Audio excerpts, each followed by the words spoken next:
Hi everyone, my name is Lauren and welcome back to my library. Today I'm going to be bringing you my favourite 5 contemporary novels.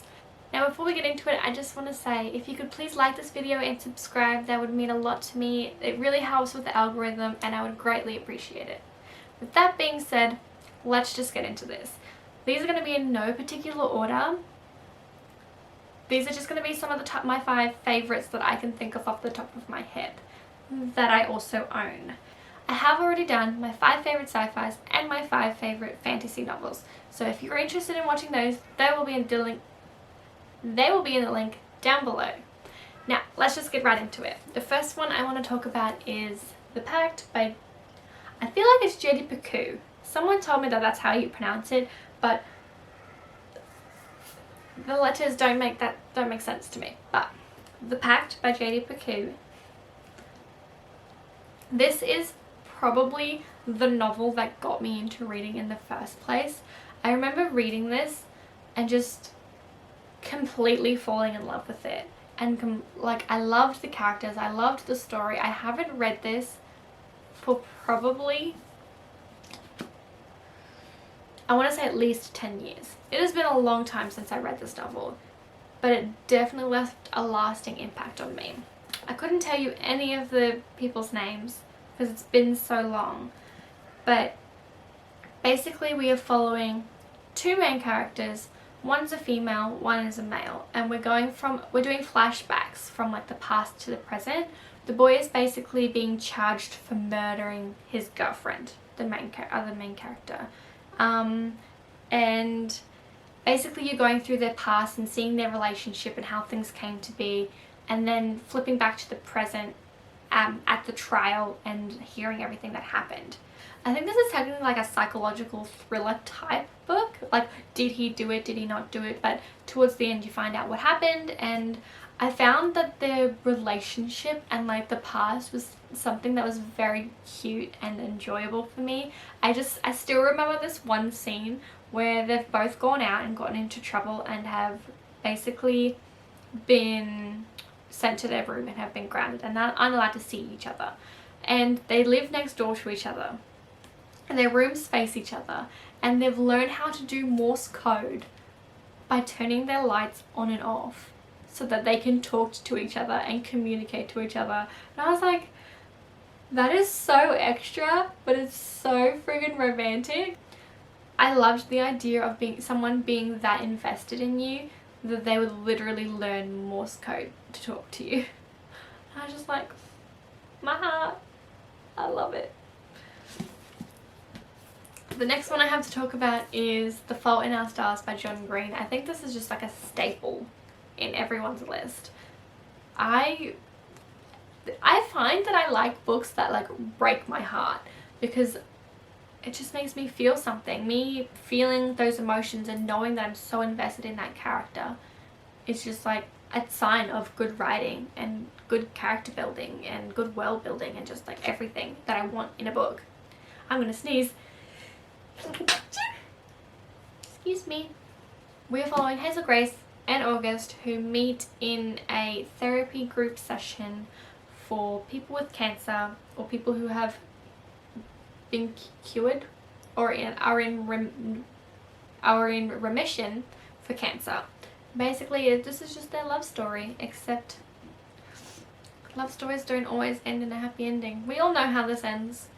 It broke my heart. I think from chapter 21, I just remember 21 being like stuck in my head, and it is like 50 pages towards the end of the book. The last 50 pages I just sobbed my way through. I just remember not being able to stop crying. It literally just like destroyed me. The next one I have to talk about is Anna and the French Kiss by Stephanie Perkins. I read this earlier this year and I loved it. I was so blown away by this novel. It was like way better than I ever expected it to be, and I think that's why it made the list. I just didn't have high expectations for it and it just blew those out of the water, and that's what I love about books. This novel, we are following Anna, who is sent to a camp in France. Nope, she's sent to a school in France to finish out her year of high school. She meets some very nice friends, she creates some great relationships, and she falls in love with a boy. Basically, that is the entire story. A lot of other stuff happens in it, but this trilogy was just so good and I absolutely loved it, and I cannot wait to reread it. The next one I have is Autobiography by Christina Lauren. This is, I believe, their only YA novel that they've written. Funnily enough, I don't have any adult romances in here. Shocker. In this novel, we are following Tanner, who has basically uprooted his life and moved from California to Utah, and has forced him to go back into the closet. It is his last year of high school, and he has been convinced to do a prestigious writing class. And basically in that seminar, he has been told that he has to write a draft for his book. And it quickly realizes that the mentor that is part of his class is someone that he has a huge crush on, and he decides to write the book about him. I believe that's what happens. Basically, it just follows their romance and the difficulties that they have because the person that he's in love with is his mentor, and it's not a relationship that is allowed. So I just remember loving this book so much. I read it a few years ago now, and it's definitely stuck with me, and something that I really loved about this novel. And I honestly feel like I could reread this 100 times and never get sick of the story. It was just so adorable to me. And the last one I have is Eliza and Her Monsters by Francesca Zappia. This novel, I don't really remember that much about it, but I just remember that it was it's like Fangirl, I think, but I should have had that in here too. I feel like there wasn't enough space, okay? But I would have had Fangirl. This one I feel like is a better version of Fangirl. We are following Eliza. I can never remember anyone's name. It's the freaking title of the book, Lauren. You should have known that. We are following Eliza, who runs a comic book strip online called a webcomic, called Monstrous C. And basically she meets someone at school who writes fan fiction for her webcomic. Basically her identity is a secret, and no one really knows who she is. She doesn't want to be in the limelight or anything like that. She doesn't want people to know who she is, because she feels like there is so much pressure on her to always be perfect and always have everything come out on time and just be consistent. And when she meets this boy and finds that he is writing fan fiction for her web series, I think she just really connects with him, and they have this common interest over this webcomic, and he ends up finding out who she is, and there are a lot of consequences that deal with that.